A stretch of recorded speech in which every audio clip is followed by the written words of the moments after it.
지난 시간에는 의에 줄이고 목마른 자는 저희의 배가 부를 것이다 라는 말씀을 나눴습니다. 하나님의 목적, 하나님의 뜻을 이루기 위해서 더 줄이고 더 목말라 해야 되는데 여러분 어떻습니까? 지난 한 주가 그렇게 사셨습니까? 하나님의 말씀에, 하나님의 목적에, 하나님의 뜻에 여러분 줄이시고 목말라 배고파 하셨습니까? 아니면 또 하루하루 무엇을 먹을까, 무엇을 마실까, 무엇을 입을까 여러분 염려하시다가 또 그렇게 시간이 어떻게 흘러갔는지 모르고 그렇게 살다 오셨습니까? 잘 살아도 시간은 흐르고 못 살아도 시간은 흐릅니다. 여러분 마지막 시대를 살아가는 그리스도인들이 해야 될 일이 무엇입니까? 세월을 아끼는 거예요. 세월을 아끼는 거. 그래서 바울은요 에베소서 5장 15절부터 17절에 이런 말씀하시죠. 그러므로 여러분은 어떻게 살아가야 할지를 살피십시오. 지혜롭지 못한 사람처럼 살지 말고 지혜로운 사람처럼 살아가야 됩니다. 세월을 아끼십시오. 때가 각합니다. 그러므로 어리석은 자가 되지 말고 주님의 뜻이 무엇인지를 깨달으십시오라고 말하고 있습니다. 어떤 사람이 지혜로운 사람입니까? 세월을 아끼는 사람이 지혜로운 사람이라는 거예요. 공부를 많이 한 것은 지식을 썼습니다. 여러분 지식의 사람이 아니고 지혜로운 사람은 어떤 사람이 지혜로운 사람이냐? 세월을 아끼는 사람. 다시 말해서 시간을 잘 관리해서 그 삶의 현장 속에서 하나님의 뜻, 하나님의 목적을 이루면서 살아가는 사람들이 지혜로운 사람이다라고 바울은 말하고 있습니다. 그래서 주님의 뜻이 무엇인지를 깨닫는 것이 중요합니다. 왜? 그 주님의 뜻을 정확히 알아야만이 우리가 한평생 주님을 위해서 또 주님 앞에 서는 날 후회하는 인생이 되지 않기 때문에 그래요. 하나님의 뜻이 무엇이냐, 하나님의 목적이 무엇이냐 이거죠. 그걸 아는 것이 여러분 중요합니다.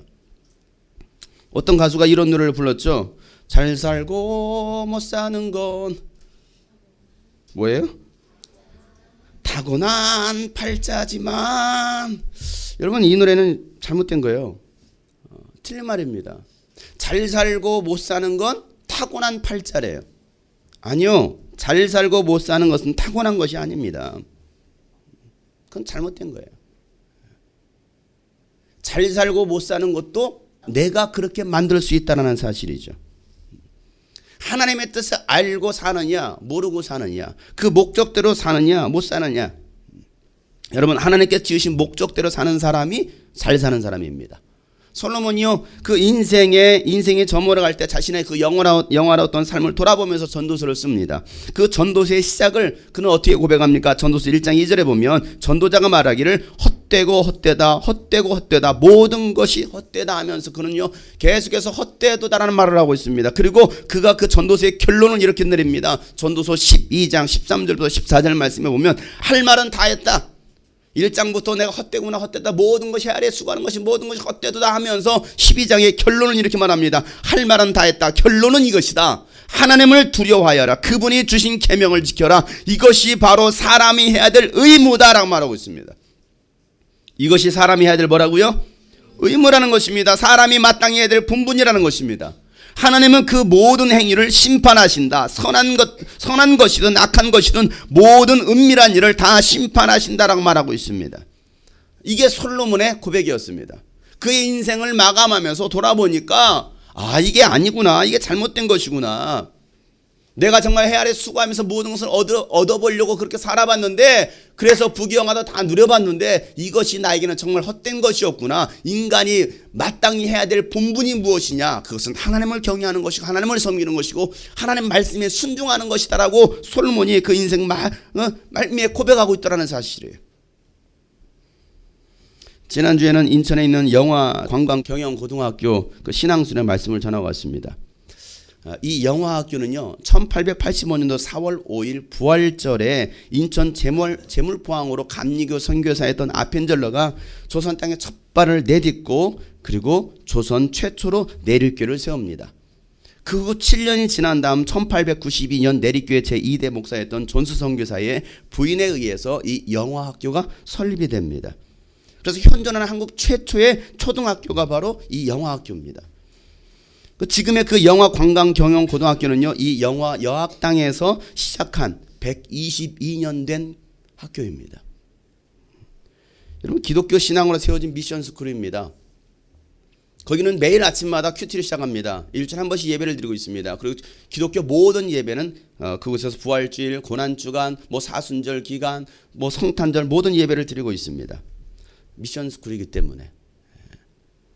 현재는 믿지 않는 학생들이 전교생 900명 중에 80%를 차지합니다. 매년 신입생과 함께 전 학년을 대상으로 신앙수련을 갖고 있는데요. 이번에 그 내립교회 담임 목사님이 저를 추천하셔서 제가 이틀 동안 가서 말씀을 전하게 되었습니다. 집회 첫날 그 예배 현장에 도착했는데 얼마나 마음이 막 심장이 두근거리던지 저는 어린이 청소년들만 보면요 막 심장이 뜁니다. 그렇다고 청년이나 장년을 보면 심장이 멎는 것은 아닙니다. 청장년을 봐도 심장은 뛰긴 뜁니다. 예. 첫날 집회를 하는데요. 믿는 아이들 100여 명, 그리고 전혀 예수를 알지 못하고 교회를 다니지 않고 예수를 믿지 않는 아이들 800여 명이 그곳에 있었습니다. 불신자를 놓고 설교하는 거죠. 그 믿지 않는 아이들을 놓고 말씀을 전하는데 얼마나 기대가 되는지. 그래서 시작과 끝이 어떻게 흘러갔는지 모를 정도로 금방 시간이 흘러갔습니다.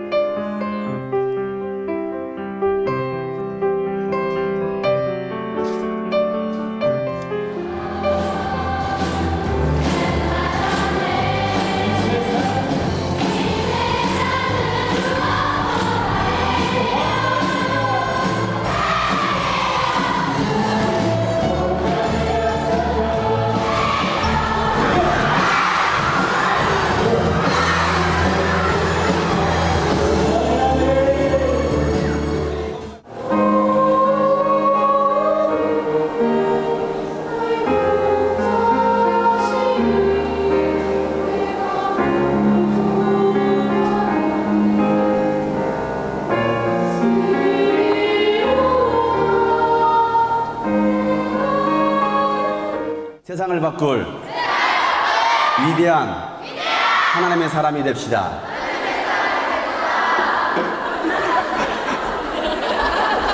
안 들리니까 소리를 크게 하는 거야. 저 뒷사람 들리면 소리 질러.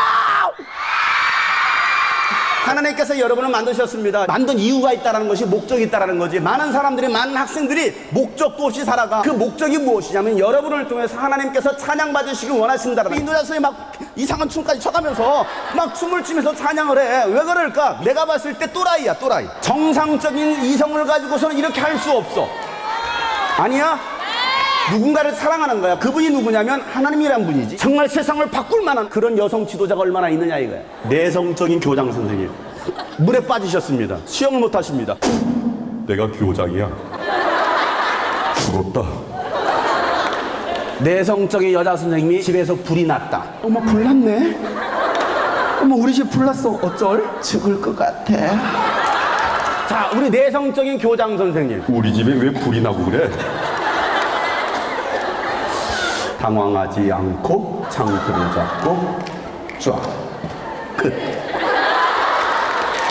보여요? 자 만져보고 싶은 사람. 그래 만져보고 싶. 이리 와봐요. 오. 확실해? 확실합니다. 지금 당장 눈에 보이지 않고 믿어지지 않지만 하나님 살아계시다라는 거야. 이것을 한번 마음의 문을 열고서 믿어보려는 그런 마음들이 있다 간다면 하나님은요 여러분의 그 믿음을 주실 거예요. 예수님이 나의 영혼의 생명의 주인이라는 것을 내가 알기 원합니다. 그런 사람들은 한번 여러분 가슴에 손 얹어보세요. 아주 먼 옛날 하늘에서는 당신을 향한 계획이 있었죠. 하나님께서 바라보시며 좋았더라고 말씀하셨네.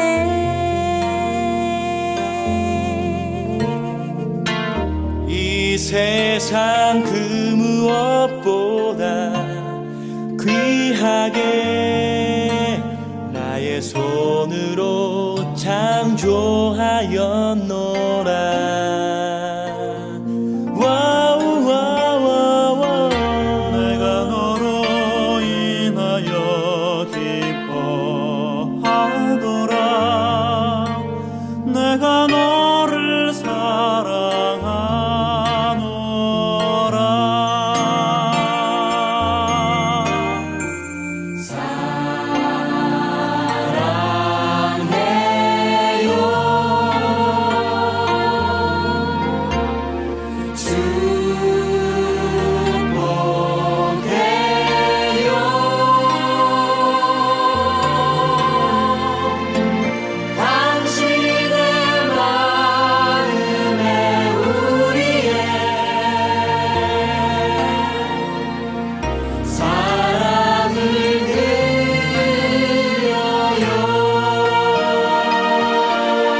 집회가 끝나고 제가 주차장에 서 있는데요. 그 몇몇 학생들이 막 저를 보더니 막 달려와서 막 손을 잡더니 하는 말이에요. 목사님 오늘 정말 재밌었어요. 3년 동안 오늘 처음으로 예배 시간에 졸지 않았어요. 라는 말을 합니다. 그러면서 굉장히 즐거워했습니다. 옆에 있던 여학생 한 명은요 이런 말을 합니다. 얘는요 기도하면서 울었대요. 그러면서 깔깔대고 웃고 있어요. 3년 동안 처음으로 안 졸았다. 그리고 눈물을 흘려 기도했다. 둘째 날은요 제가 집회 시작 전에 한 학생이 저를 찾아서 하는 말이 어제 말씀 정말 좋았어요. 감동이었습니다. 그리고 마지막 목사님 불렀던 그 찬양 있죠? 사명이라는 찬양이요. 그 찬양이 너무나 좋아서 듣고 싶은데 제목을 몰라서 선생님들한테 전화를 했는데 선생님들이 전화를 안 받아가지고요. 제가 인터넷에서 뒤져봤어요. 그랬더니 사명이라 나오대요. 그래서요 제가 그 찬양을 막 다 외웠어요. 그러길래 제가 너 어느 교회 다니니? 물었더니 저 교회 안 다니는데요. 그래서 제가 그럼 이번 교회 다녀라 라고 말했습니다. 교회도 안 다니는 아이인데 너무나 말씀 시간이 좋았고 찬양이 좋아서 찬양까지 직접 인터넷에서 찾아서 외웠다 해요. 믿지 않는 아이들의 마음을 하나님께서 움직이시고 또 그 말씀을 듣게 하시고 찬양을 부르게 하시고 기도하게 하셨습니다. 하나님의 나라와 의를 위해 갈급해하고 배고파하니까 은혜로 그들의 배를 채워주시다라는 거예요. 여러분 무엇에 갈급해하십니까? 무엇에 배고파하십니까? 제가 은혜를 받고 하나님 저를 통해서 복음이 증거되기 원합니다. 어린이 청소년들에게 이 복음을 전할 수 있는 사람을 써주십시오라고 기도했더니 하나님은요 저의 기도를 들으시고 어린이들에게 또 중고등학생들에게 복음을 전하게 하셨습니다. 또 청년들과 교사들에게 또 사역자들에게 복음을 전할 수 있게 해달라고 했더니 하나님 그대로 이루셨어요. 모든 족속 세계 열방을 내게 주셨다라는 그 말씀을 하셨을 때 아무것도 아닌 제가 지금은 세계를 향해서 복음을 전하고 있습니다. 이 모든 것들이 하나님의 은혜입니다. 하나님께서 하시는 것이죠. 우리가 할 일이 무엇입니까? 우리가 할 일은 땅끝까지 예수 부활의 증인의 삶을 사는 거예요. 그래서 올 한 해 우리의 표어 말씀 마태복음 24장 14절의 말씀 이 하늘나라의 복음이 온 세상에 전파되어서 모든 민족에게 증언될 것이다. 그때야 끝이 올 것이다. 온 세상 모든 민족에게 하나님 나라의 복음이 전파될 때에 세상 끝 주님은 다시 오실 것이라는 것이죠. 그래서 우리가 할 일이 무엇입니까? 모든 종족에게 모든 백성이 하나님을 예배할 때까지 복음 전파를 쉬지 않는 것입니다. 저만 합니까? 여러분도 하는 것이죠. 우리 모두가 해야 될 일입니다. 뭘요? 이 천국 복음 하나님 나라의 복음을 증거하는 것. 여러분 이 일만큼 여러분 멈추지 말고 쉬지 말기를 축복합니다. 오늘은 산상수훈 5번째 시간으로 긍휼히 여기는 자는 복이 있나니 그들이 긍휼히 여김을 받을 것이다. 자비로운 자는 복이 있나니 그들이 하나님의 자비를 받을 것이라는 주제로 말씀을 나누려고 합니다. 여러분 마태복음의 주제는 무엇입니까? 하나님 나라입니다. 하나님 나라. 누가 하나님 나라에 들어갈 수 있는 자인가? 라는 것을 마태가요 1장부터 28장까지 자세히 기록하고 있습니다. 그래서 하나님 나라에 들어가려면 가장 중요한 것이 바로 신앙 고백이에요. 어떤 신앙 고백입니까? 예수님은 구약의 예언을 따라서 오셨고 그 예언을 성취하신 하나님의 아들 그리스도라는 것입니다. 그래서 마태복음 1장 1절 뭐라고 시작합니까?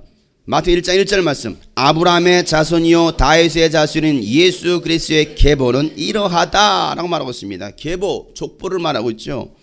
예수님이 누구의 족보를 따라왔느냐는 정말 중요한 내용입니다. 마태는 이 족보로 시작하고 있습니다. 구약의 예언을 성취하려면 반드시 아브라함의 자손과 다윗의 자손으로 오셔야 됩니다. 우리나라도 여러분 족보를 중요하게 생각하잖아요.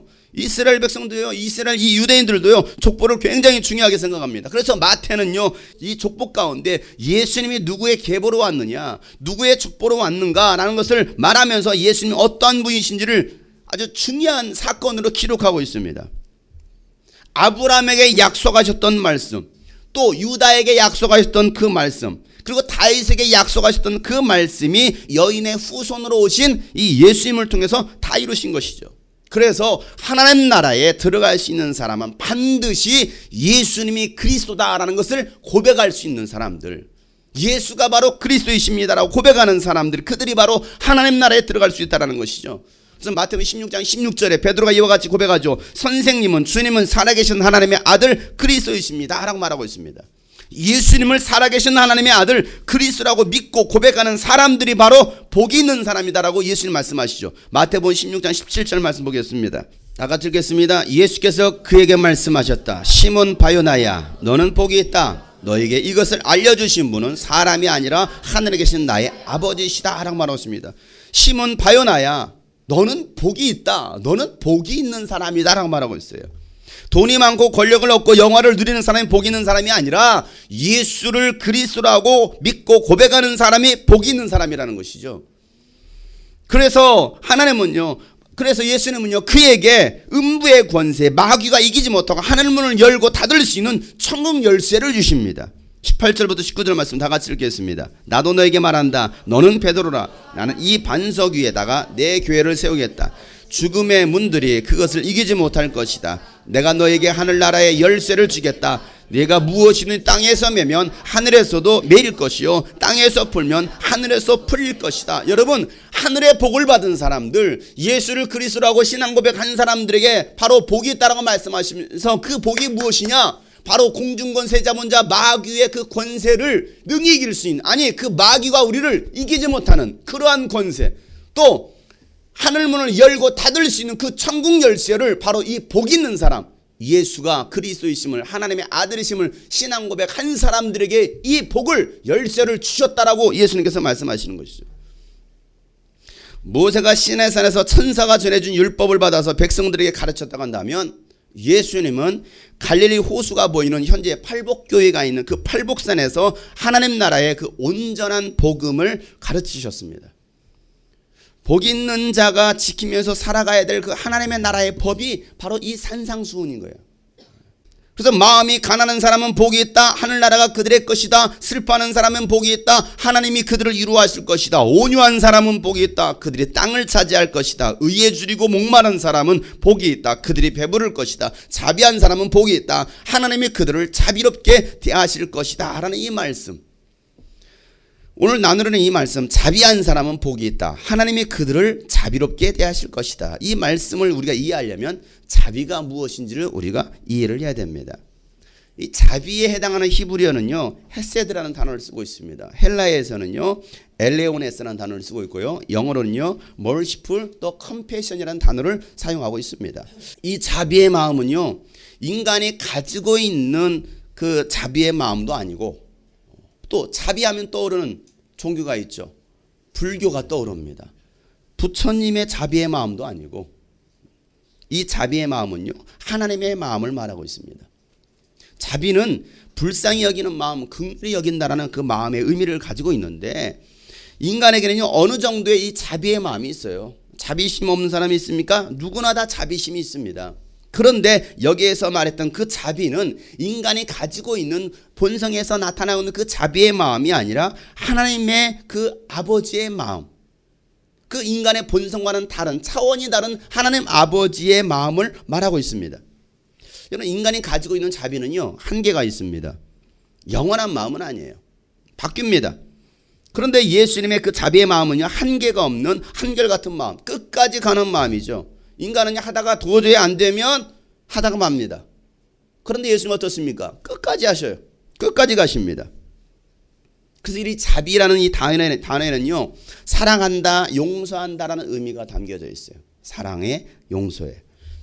인간적인 마음으로 가난한 사람이나 이 병든 사람들을, 죄인들을 보면 불쌍하다라는 생각이 들어요.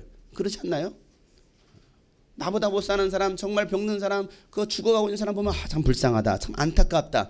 이게 어떻게 보면 자비의 마음일 수 있습니다. 인간이 가지고 있는 자비의 마음이죠. 그런데 예수님은 이 인간적인 마음의 차원을 넘어선 예수님의 마음으로 불쌍히 여기고 자비한 사람이 복이 있다라고 말씀하고 있는 거예요. 너희들이 가지고 있는 인간의 그 자비의 마음이 아니고 내가 가지고 있는 이 자비의 마음을 가지고 있는 사람들이 복이 있다라고 말씀하고 계시는 것이죠. 누가복음 15장에 보면요, 예수님은요 아버지와 두 아들의 비유를 말씀하십니다. 쉽게 말하면 탕자의 비유. 그렇게 하는 게 여러분 더 이해가 쉽겠죠. 이 말씀을 하시게 된 배경이 있어요. 왜 예수님께서 이 탕자의 비유를 말씀하시느냐? 세리들과 죄인들이 예수님의 말씀을 들으려고 예수님께 몰려들었습니다. 예수님은요 그들의 집에 들어가시면서 그들과 함께 하시고 그들과 함께 음식을 먹는 장면을 누가 봤느냐면 바리새파 사람들과 율법학자들이 지켜봤습니다. 그러면서 그 예수님께 행하시는 그 모든 일을 지켜보시면서 투덜거리는 거예요.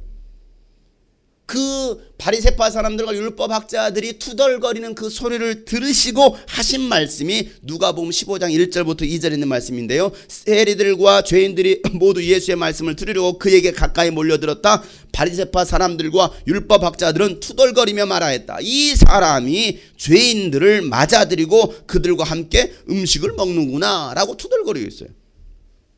자, 바리새파 사람들과 율법학자들의 말이 무엇이었어요? 뭐였습니까?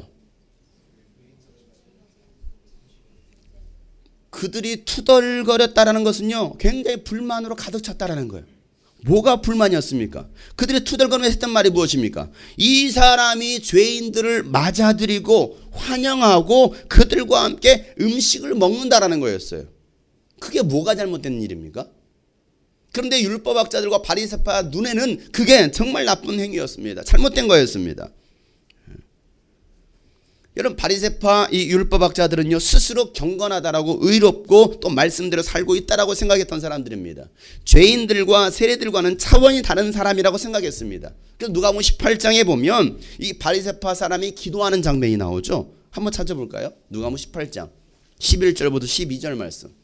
바리새파 사람은 서서 혼잣말로 이렇게 기도하였다. 하나님 감사합니다. 나는 남의 것을 빼앗은 불의한 자나 간음한 자와 같은 다른 사람들과 같지 않으며 더구나 이 세리와는 같지 않습니다. 나는 일에 2번씩 금식하고 내 모든 소득의 11조를 바칩니다 라고 말해요.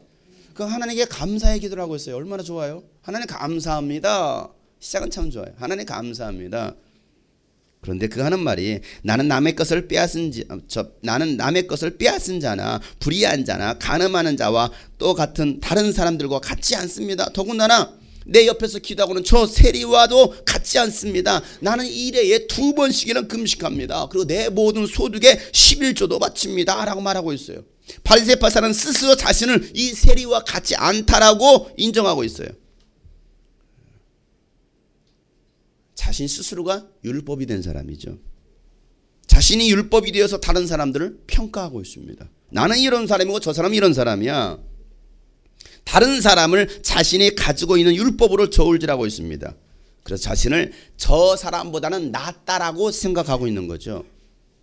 율법에 의해서 죄인들과는 자리도 함께 있지 않고 음식도 같이 먹고 있지 않습니다. 이들이 바로 바리새파 사람들이고 율법학자들이었습니다. 오늘날에도 이 바리새파 사람들 같은 사람들이 교회 안에 있습니다. 나는 의인이고 저 사람은 죄인이라는 것이죠. 나는 깨끗하고 저 사람은 더럽다라는 거예요. 나는 성령의 인도를 받고 있는 사람이고 저 사람은 성령의 인도를 받지 않고 있는 사람이라고 판단하는 것입니다. 그래서 그런 사람들과 함께하는 것을 꺼려합니다. 나도 모르게 바리새파 사람이 돼가고 있는 것이에요. 이것이 바로 영적 교만입니다. 영적 타락인 것이죠. 나 스스로가 율법이 되고 있어요. 나 스스로가 바리새파 사람들이 되고 있는 거예요. 이 죄인들이라고 생각하는 사람들을 예수님께서 맞아들이고 그들과 함께 식사하는 모습을 바리새파 사람들은요 이해할 수가 없었던 거예요. 어떻게 저렇게 할 수 있지? 저 사람도 유대인이잖아. 그런데 어떻게 저렇게 할 수 있어? 그런 바리새파 사람들에게 예수님께서 아버지와 2 아들의 비유를 말씀하시는 거예요. 투덜거리고 있는 그들에게 아버지와 2 아들의 비유를 말씀하십니다. 왜 이야기를 하셨을까요? 둘째 아들이 아버지의 재산을 나눠달라고 하면서 먼 길을 떠납니다. 그리고 방탕산을 하다가 모든 재산을 다 날려버렸습니다. 결국 돼지가 먹는 쥐염 열매를 따먹는 신세가 되었습니다. 그때 둘째 아들이 했던 것이 무엇입니까? 생각합니다. 생각하기를 내가 아버지의 집으로 돌아간다면 이런 거짓골로는 살지 않을 텐데 하면서 그가 결심을 하게 되고 일어나서 아버지의 집으로 돌아갑니다. 그 장면을 우리가 성경을 한번 읽어보겠습니다. 누가복음 15장 20절 말씀. 다 같이 읽겠습니다. 그는 일어나서 아버지에게로 갔다. 그가 아직도 먼 거리에 있는데 그의 아버지가 그를 보고 측은히 여겨서 달려가 그의 목을 껴안고 입을 맞췄다. 자 보세요. 집으로 돌아오는 아들을 본 아버지의 마음을 여기서는 뭐라고 표현하고 있습니까?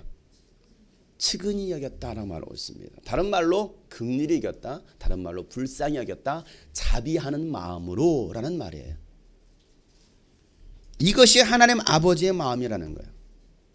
밉고 꼴로 보기 싫고 그래서 다시는 보고 싶지 않은 아들이 아니라, 그런 마음이 아니라 긍휼히 여기는 마음, 자비의 마음이 하나님 아버지의 마음이라는 것을 지금 누구에게 얘기하고 있는 거예요? 바리새파 사람들과 율법학자들에게 얘기하고 있는 거예요. 너희들에게 이 마음이 있느냐? 너희들에게 이 하나님 아버지의 자비의 마음이 있느냐? 내가 왜 저 세리들과 죄인들과 함께하는 줄 아느냐? 나에게는 그 하나님 아버지의 그 마음이 있기 때문에 그 마음으로 나는 저들을 측은히 여기는 거야. 나는 저들을 불쌍히 여기는 거야. 나는 저들을 긍휼히 여기는 거야. 라고 예수님께서 말씀하시는 것이죠. 재산을 다 날리고 거짓골로 돌아왔어도 내 아들이기 때문에 인정하고 받아들이는 것이죠. 나를 배신하고 떠났던 아들이지만 아버지에겐 여전히 사랑하는 아들이었습니다. 그런데 그 집에 있었던 첫째 아들에게는 이 아버지의 마음이 없었습니다. 29절부터 30절 말씀. 그러나 그는 아버지에게 대답하였다. 다 같이 읽겠습니다. 나는 이렇게 여러 해를 두고 아버지를 섬기고 있고 내 아버지의 명령을 한 번도 어긴 일이 없는데 나에게는 친구들과 함께 즐기라고 염소 새끼 한 마리도 주신 일이 없습니다. 그런데 창녀들과 어울려서 아버지의 재산을 다 삼켜버린 이 아들이 돌아오고 그를 위해서 살찐 송아지를 잡으셨습니다. 투덜거리고 있어요. 이게 누구예요? 바리새파 사람들입니다. 율법학자들입니다. 불만으로 가득 찬 거예요. 저는 집도 나가지 않았고 여러 해 동안 아버지를 섬기고 있고 아버지의 명령도 한 번도 어긴 일이 없는데 저 아들은 나와 같지 않은데, 저 아들은 나와 같지 않아요. 나는 이렇게 했잖아요. 그런데 왜 저 아들을 위해서는 송아지를 잡아주시고 받아주십니까? 나는 도저히 이해할 수 없어요. 아니, 나는 내 동생이지만 난 저 동생을 용서할 수 없습니다. 나는 저 동생을 받아들일 수 없습니다. 라고 말하고 있는 것이죠. 그 마음에 미움과 불만으로 가득 차 있습니다. 아버지와 같은 측은히 여기는 마음, 자비의 마음이 없는 것이죠. 아버지와 함께 지냈으면서도 말이에요. 아니, 함께 이 교회 공동체에서 함께 신앙생활을 하고 있음에도 불구하고 그 아버지의 마음을 가지고 있지 않은 거예요. 그러면서 저 사람과 나는 다른 사람이야. 나는 적어도 교회에서 11주도 하잖아. 나는 적어도 신앙생활 하잖아. 나는 주일 성수하잖아. 나는 교회 성신도 하고 봉사하고 충성도 하고 있잖아. 라고 말하고 있는 것이죠. 여전히 교회 공동체에서 신앙생활 하면서도 이 첫째 아들과 같은 마음, 이 바리새인들과 율법학자들 같은 마음을 가지고 있는 것이죠. 베드로는 예수님께서 이런 질문합니다. 마태복음 18장 21절 말씀에 보면 베드로가 예수님께 말하기를, 주님, 내 형제가 나에게 자꾸 죄를 지으면 내가 몇 번이나 용서해야 합니까? 7번까지 해야 합니까? 라는 질문하죠. 이 베드로의 몇 번이나 용서해 줘야 합니까? 라는 이 질문의 핵심이 무엇입니까? 예수님, 내가 도대체 몇 번을 용서해야 됩니까? 그 질문의 핵심은 바로 이겁니다. 내 형제가 나에게 자꾸 죄를 지으면, 이거예요. 뭐라고요? 내 형제가 남이 아니에요. 다른 사람이 아니에요. 모르는 사람이 아닙니다. 나와 가장 가까이 있는 사람입니다. 이 교회 공동체 안에 있는 사람입니다. 나의 형제입니다. 나의 형제가 자꾸 나에게 계속해서 반복적으로 죄를 짓고 실수를 하면 몇 번이나 용서해 줘야 됩니까? 이 질문이었던 겁니다. 이 질문에 예수님의 대답은 우리가 너무나 잘 아는 대답이죠. 예수님께서 뭐라고 말씀하십니까? 22절에 7번만이 아니라 70번을 7번이라도 해야 된다라고 말하고 있어요. 7번뿐만 아니라 70번을 7번이라도 용서해야 된다. 너무나 잘 알잖아요. 문제는 답은 잘 아는데 마음과 행동이 따르지 않는다는 거예요. 이렇게 해야 된다라는 우리가 들어서 잘 아는 것 같은데 문제는 그렇게 살지 않고 있더라는 거예요. 행함이 없는 믿음은 죽은 믿음이고 순종이 제사보다도 낫다는 그 말씀을 기억하지 않을 수 없어요. 왜 우리는 이렇게 되릴까? 아무리 나에게 죄를 짓고 나에게 실수를 했어도 내가 하나님의 사랑을 받은 자라고 한다면 나는 그를 있는 모습 그대로 인정하고 받아들일 수 있어야 되는데, 그에게 있는 허물과 죄가 나에게도 있기 때문에 나는 그를 인정하고 그를 용서하고 그를 품을 수 있어야 되는데 그 마음이 없는 거죠. 이 자비의 마음이 없는 거예요. 예수는 믿음의 형제가 죄를 짓거든 용서해 줘야 된다라고 얘기하고 있습니다. 누가복음 17장 3절부터 4절 말씀에 너희는 스스로 조심해라. 조심하라고 말하고 있습니다. 너희들 조심해야 돼. 뭘 조심하라는 것입니까? 믿음의 형제가 죄를 짓거든. 누가요? 믿음의 형제입니다. 믿음의 형제가 너에게 죄를 짓거든 꾸짖고 회개하거든 뭐 하라는 거예요? 용서하여 주어라. 그가 네게 하루에 7번 죄를 짓고 7번 네게 돌아와서 회개하오 하면 너는 용서해 주어야 된다. 이 말씀 보세요. 나에게 하루에 7번 죄를 짓고 7번 나에게 돌아와서 잘못했습니다 하면 또 용서해 주라는 거예요. 여러분 인간의 성품으로 됩니까? 됩니까 여러분? 하루에 한 번도 아니고 하루에 7번씩 가지고 노는 것도 아니고 너 나 약 올리냐? 너 왜 자꾸 나를 열받게 해? 아니요 하루에 똑같이 7번 근데 와가지고 또 잘못했어요. 돌아서서 잘못했어요. 또 잘못했어요. 화를 불러 일으키는 거죠. 뭐야 너 나 가지고 노는 거야? 너 나 무시하는 거야? 개무시해? 뭐야 너? 용서할 수 있습니까? 이게 인간의 성품으로 되는 겁니까? 안 되는 부분이에요. 그런데 예수님께서는 야 하루에 7번씩 너에게 잘못해도 죄를 지어서 너에게 용서를 구하거들랑 뭐 하라는 거예요? 용서해 줘 라고 말하고 있는 거예요. 누가요? 남이요? 아니요. 내가 알고 있는 사람입니다. 나의 형제입니다. 믿음의 형제입니다. 믿음의 동역자들입니다. 믿음의 길을 같이 걷고 있는 사람입니다. 인간의 성품으로 됩니까? 저나 여러분이 다 한 성격들 하시잖아요.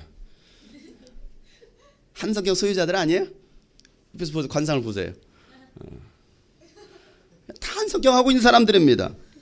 여러분 인간의 성품으로 할 수 있는 것이 아니라 예수님의 성품, 하나님의 성품으로만 가능하다는 것이죠. 여러분 베드로 보세요. 한 성격 소유자 아닙니까? 정의의 사도입니다. 칼로 예수님을 잡으려고 온 그 말고의 귀를 잘라버릴 정도로 불의를 못 참는 사람이었습니다. 그런 사람이 7번을 참겠다고 했던 거예요. 생각해 보세요. 대단한 거예요. 아니에요?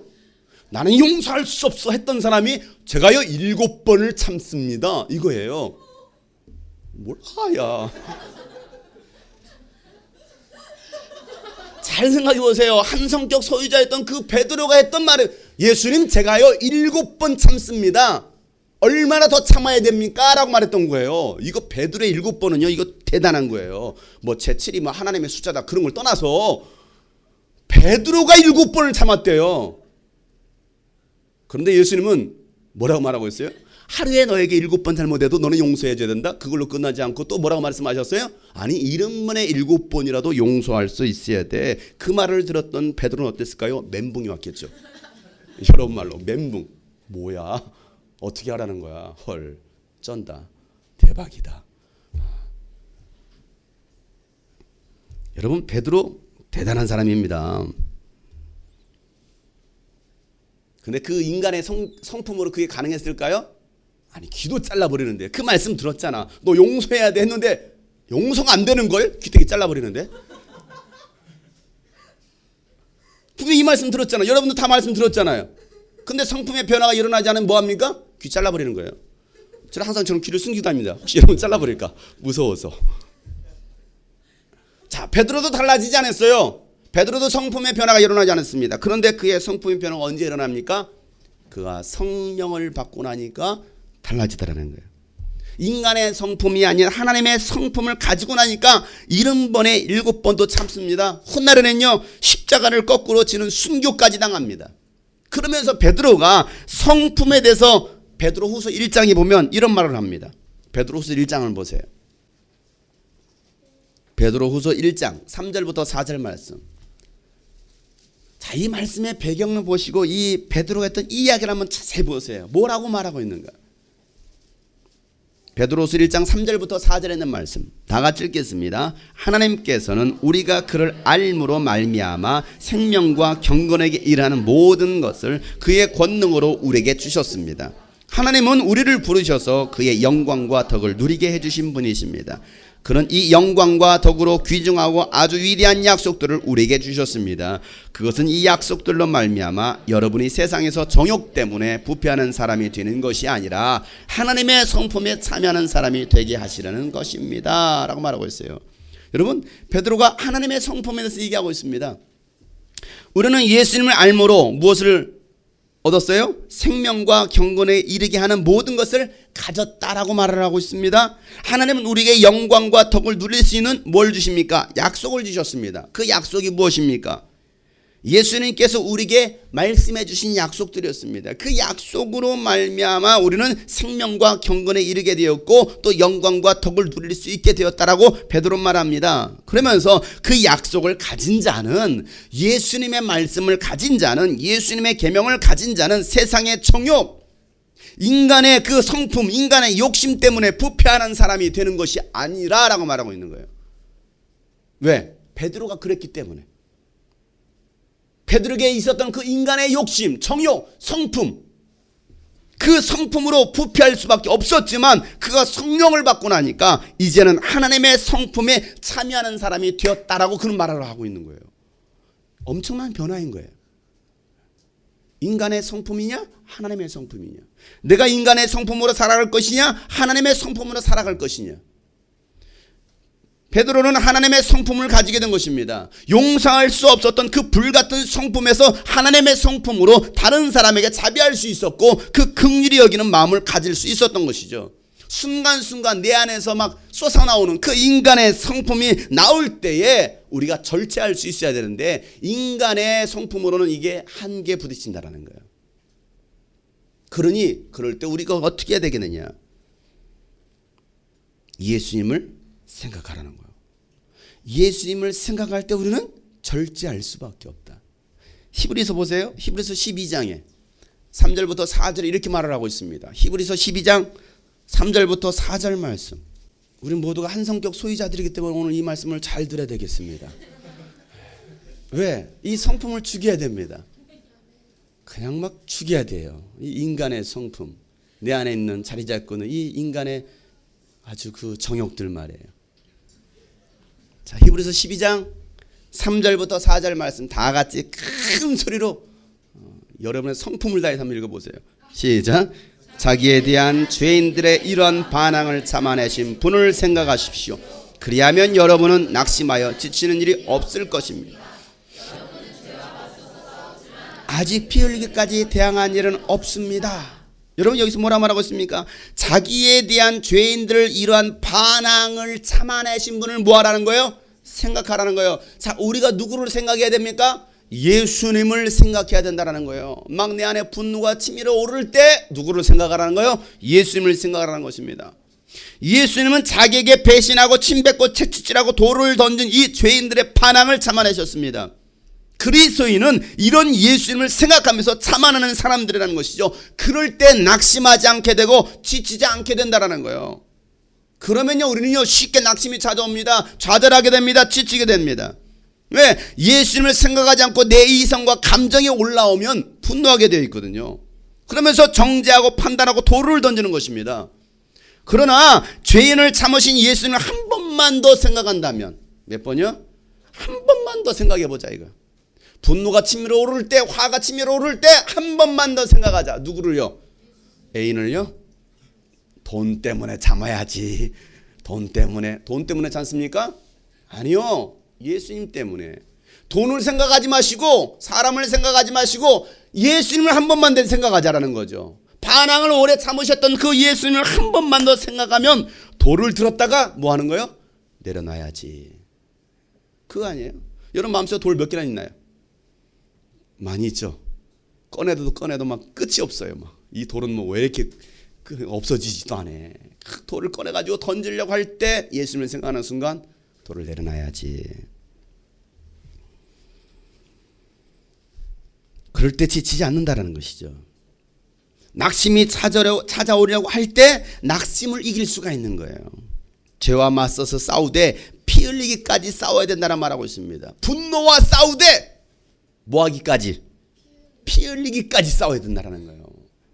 피 흘리기까지.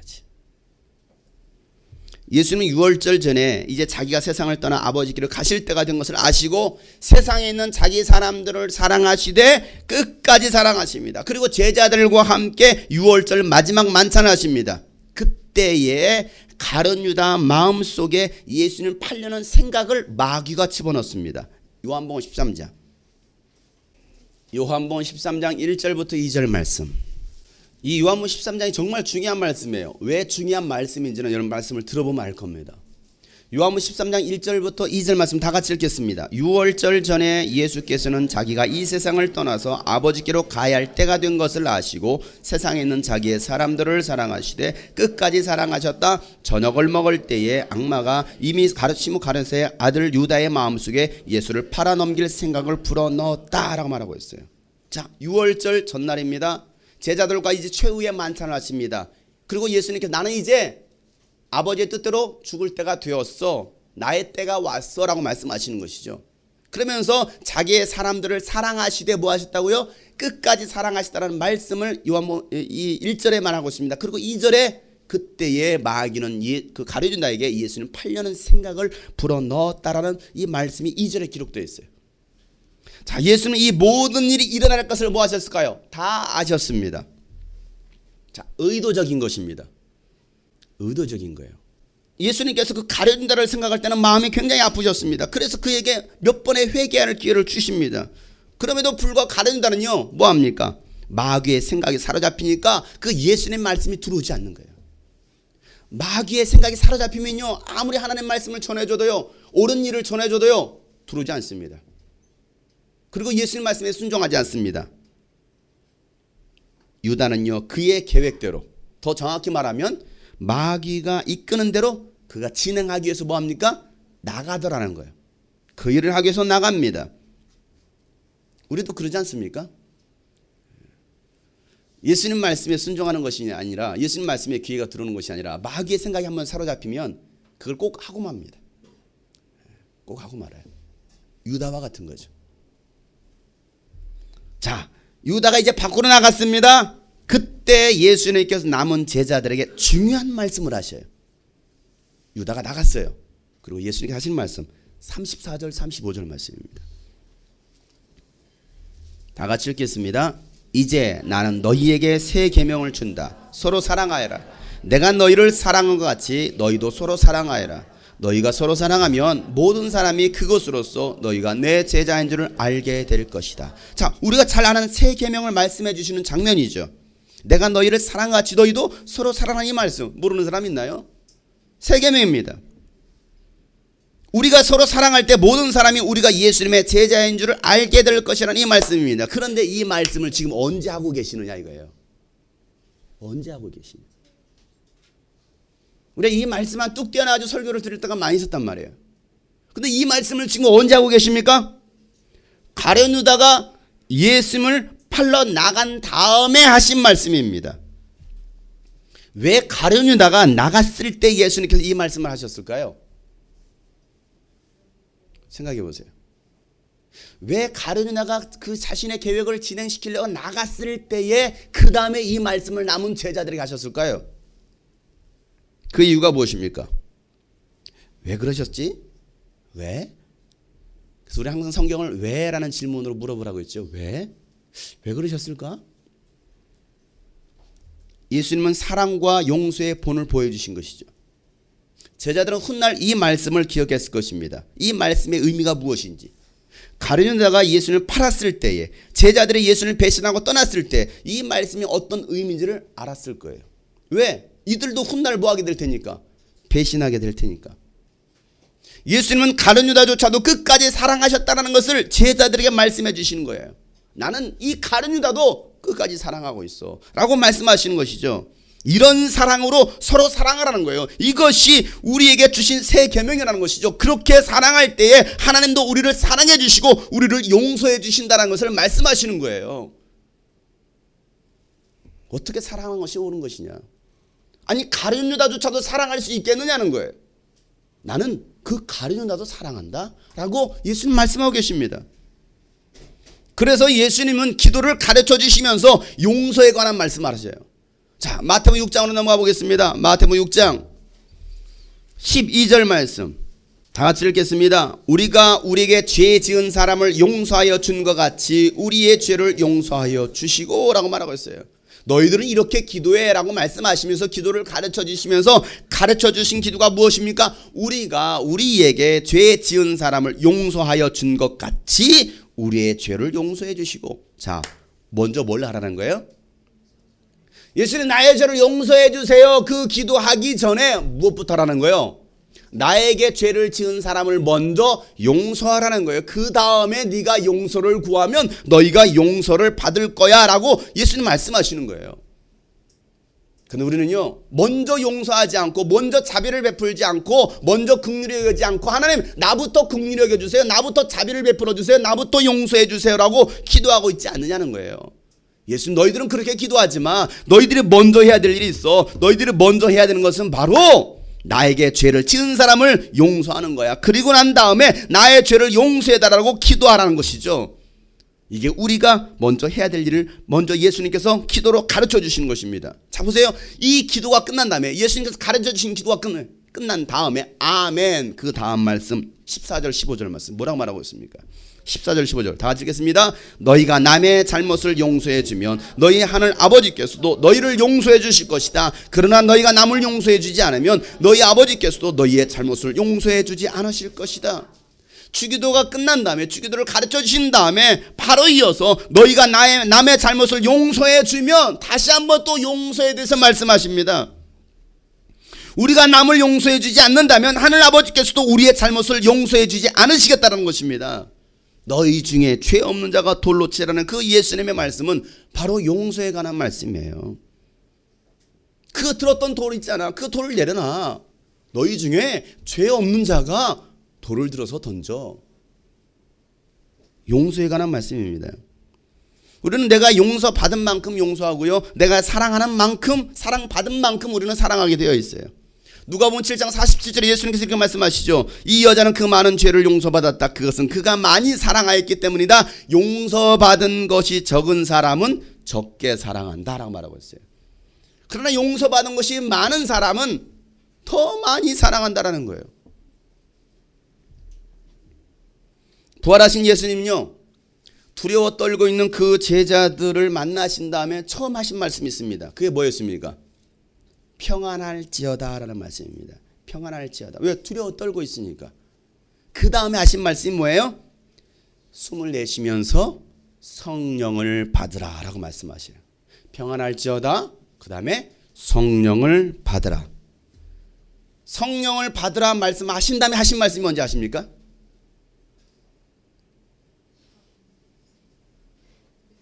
자, 처음에 뭐였어요? 평안할지어다. 그 다음에 성령을 받으라. 그 다음에 하신 말씀이 뭐예요? 그 말씀의 그 전체적인 그 흐름을 봤을 때 그 다음에 하시는 말씀이 뭐냐면 용서에 관한 말씀입니다. 용서하라. 자, 요한복음 20장 23절 말씀에 보면 너희가 누구의 죄든지 용서해 주면 그 죄가 용서될 것이고 용서해 주지 않으면 그대로 남을 것이다 라는 말씀하셔요. 왜 예수님은 성령을 받으라 말씀하신 다음에 용서에 관한 말씀을 하실까요? 너희가 누구의 죄든지 용서해 주면 그 죄가 용서될 것이고 용서해 주지 않으면 그 죄는 남아있을 거야 라고 말하고 있는 거예요. 정말 중요한 말씀 하셨어요.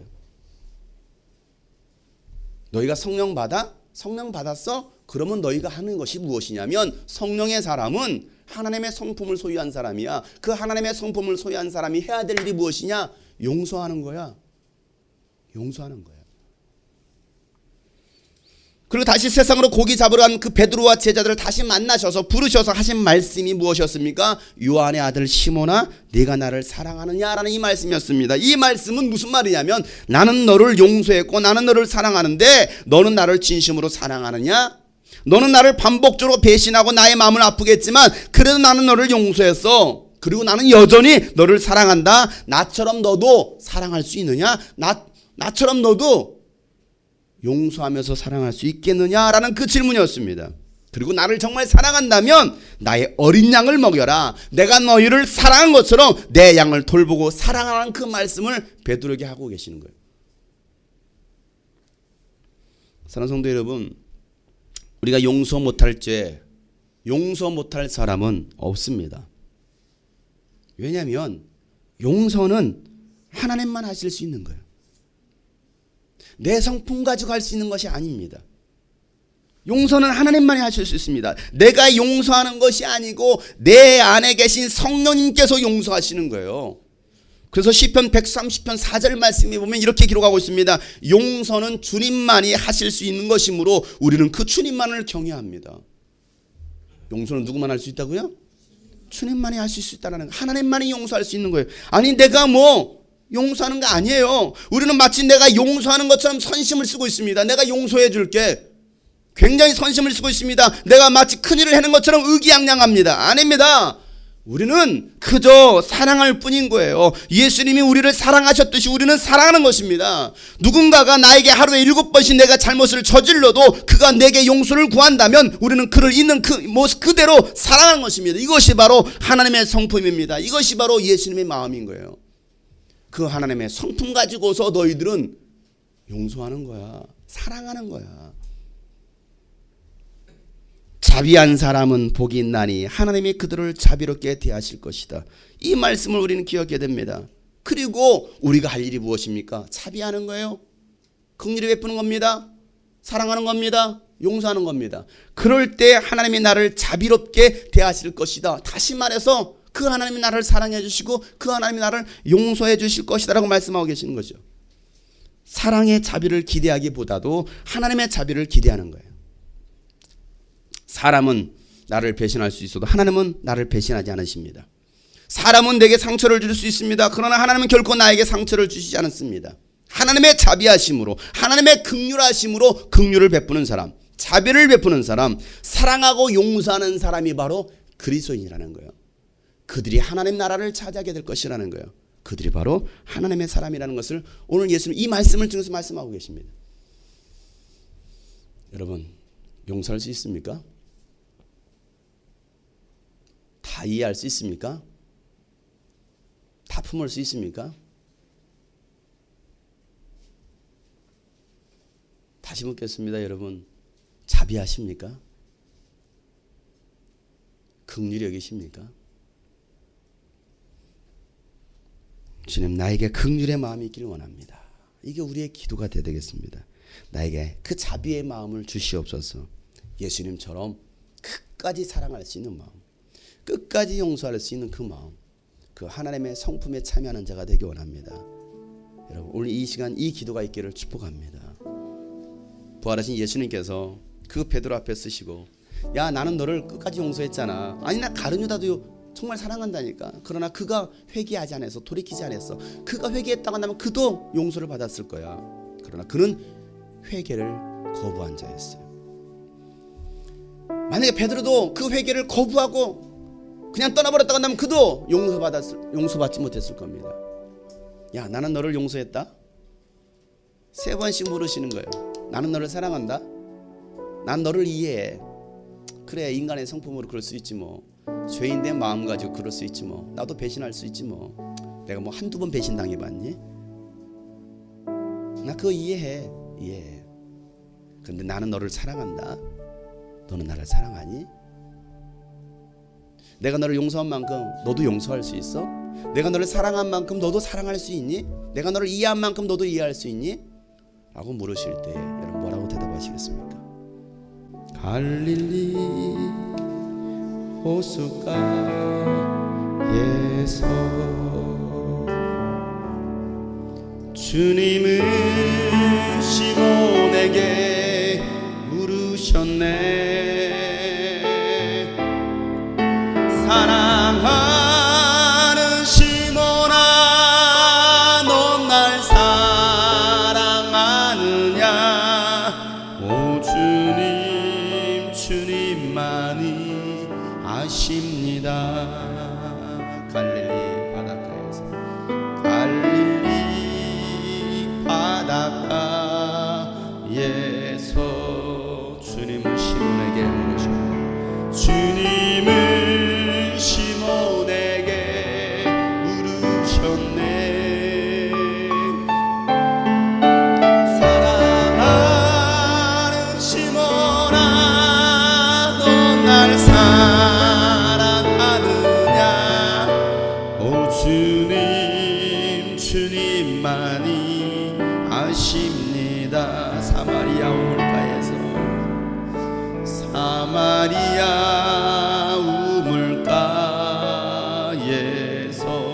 한번 여인에게 물으십니다.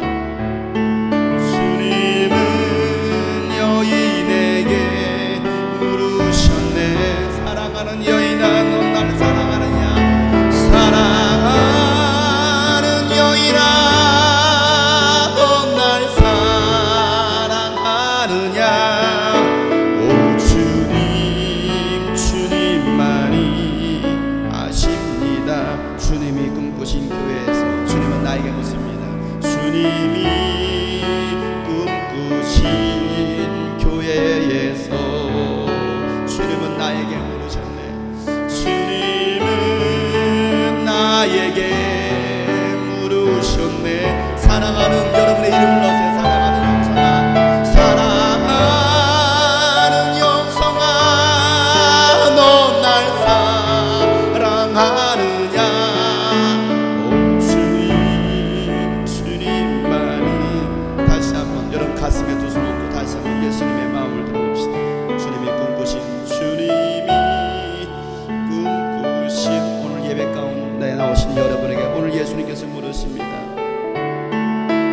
주님은 나에게 사랑하는 여러분의 이름을 사랑하는 영성아, 넌 날 사랑하. 뭐라고 대답하시겠습니까?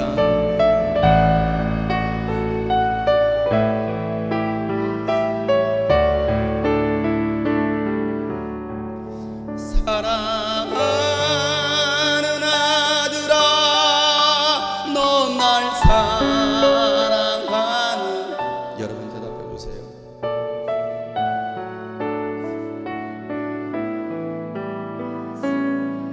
주님이 물으십니다. 사랑하는 딸들아, 넌 날 사랑하느냐?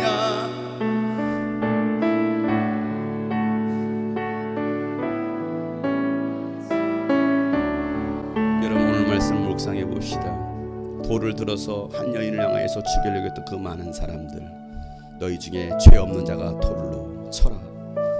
모두가 그 돌을 다 내려놓고 떠나갔습니다. 예수님께서 그 여인에게 묻습니다. 너를 죽이려고 했던 자들이 있느냐? 아니요, 아무도 없습니다. 나도 너를 용서한다. 나도 너를 정죄하지 않는다. 이제 다시는 죄를 짓지 말라. 여러분 사랑하십니까? 예수님 사랑하십니까? 예수님의 사랑을 받으셨습니까? 내가 예수님의 사랑을 받았다 한다면, 내가 예수님을 사랑한다면 내가 할 일은 끝까지 사랑하는 것입니다. 아니 하루에 7번씩 나에게 죄를 지어도 7번 사랑할 수 있어야 되고, 70번씩 나에게 죄를 지었어도 더 70번도 사랑할 수 있어야 되겠고, 언제까지요? 우리 주님 앞에 서는 날까지. 누구를 생각하면서요? 반항을 오래 참으셨던 그 예수님을 생각하면서, 그래 예수님도 참으셨는데 하나님, 내 인간의 성품으로 참지 않기를 원합니다. 내가 인간의 성품으로 자비한 자가 되지 않기를 원합니다. 내가 하나님의 성품으로 자비한 사람이 되기를 원해요. 긍휼히 여기는 사람이 되기 원해요. 그 마음이 없네요. 나에게 그 마음 좀 주세요. 나에게 그 하나님의 마음을 주세요. 하나님의 성품을 주세요. 하나님의 그 자비의 마음을 주세요. 그래서 하나님의 사랑으로 사랑하기를 원합니다. 우리 다 같이 오늘 이 말씀 들고 다 같이 한번 저 앞에 간절하게 기도하시겠습니다. 하나님 아버지요, 나에게 그 하나님의 자비의 마음이 있기 원합니다. 하나님의 그 사랑의 마음이 있기 원합니다. 긍휼히 여기는 마음이 있기 원합니다. 내가 하나님의 사랑을 받았음에도 불구하고, 하나님께 용서를 받았음에도 불구하고 여전히 내가 그 마음이 없어서 사랑하지 못하고 용서하지 못하고, 사랑하는 아들아, 넌 날 사랑하느냐? 오 주님, 주님만이 아십니다. 사랑하는 아들아, 사랑하는 아들아, 넌 날 사랑하느냐? 오 주님, 주님만이 아시. 사랑하는 영성아, 넌 날 사랑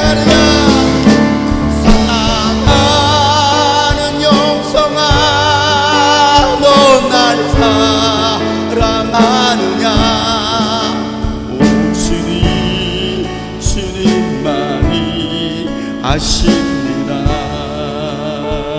갈릴리 바닷가에서 갈릴리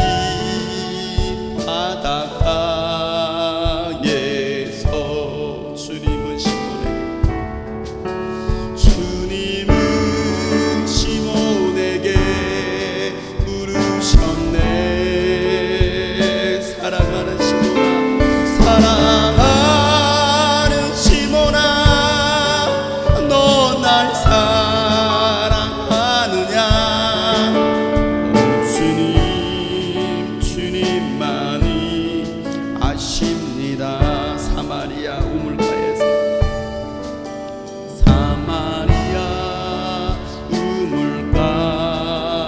우물가에서 주님은 여인에게 물으셨네. 주님은 여인에게 물으셨네. 사랑하는 여인아, 사랑하는 여인아, 너 날 사랑하느냐? 주님만이. 진실하게 주님의 꿈꾸신 교회에서 오늘 주님께서 부르십니다. 주님이 꿈꾸신 교회에서 주님은 나에게 부르십니다. 주님은 나에게 준비한 예물을 하나님께 드리겠습니다. 사랑하는 용성아, 너 날 사랑하느냐? 사랑하는 용성아, 너 날 사랑하느냐? 오 주님만이 아심. 우리 다시 한번 주님의 음성을 들어가면서 찬양합시다. 주님이 꿈꾸신 교회에서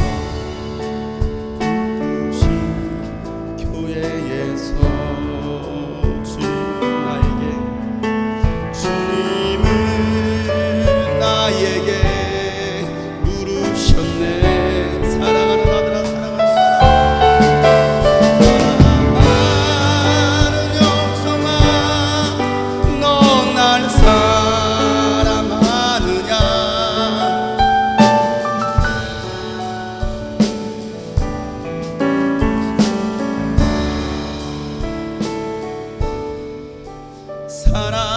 사랑하는 아들아, 너 날 사랑하느냐?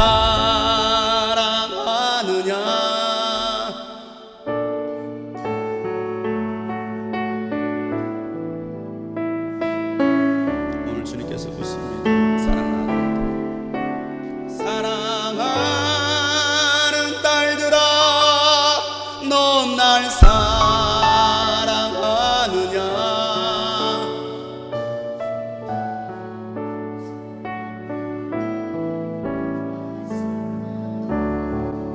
하나님, 내가 주님을 진심으로 사랑하는지 사랑하지 않는지를 주님만 아십니다. 하나님, 거짓된 사랑이 아니라, 바리새인적인 사랑이 아니라, 외식적인 사랑이 아니라 중심의 사랑을 하기를 원합니다. 한결같은 사랑을 하기 원합니다. 예수님처럼 영원한 사랑을 하기를 원합니다. 하나님, 인간적인 성품으로 우리가 자꾸 참고 인내하려고 하다 보니까 이기지 못할 때가 너무나 많습니다. 하나님, 내 안에 그 하나님의 성품이 충만하게 하여 주옵소서. 그 하나님의 성품이, 하나님의 자비하심이, 하나님의 긍휼하심이 내 마음 가운데 있기 원합니다. 그래서 그 자비함으로 하나님, 우리가 형제를 사랑하고 형제를 이해하고 또 형제를 용서할 수 있는 우리 모든 하나님의 사람들 되게 하여 주셔서 그 하나님의 자비를 받는 복 있는 자녀들 되게 하여 주시옵소서. 이제는 우리 구주 예수 그리스도의 은혜와 하나님 아버지 놀랍고도 지극하신 사랑과 성령님의 감화 감동 교통 충만하심이 하나님의 자비하심으로 자비하며 사랑하며 이해하며 용서하며 섬기기를 원하는 모든 하나님의 사람들 머리 위에 이제로부터 영원토록 함께 하시기를 간절히 축복하며 기도하옵나이다. 아멘.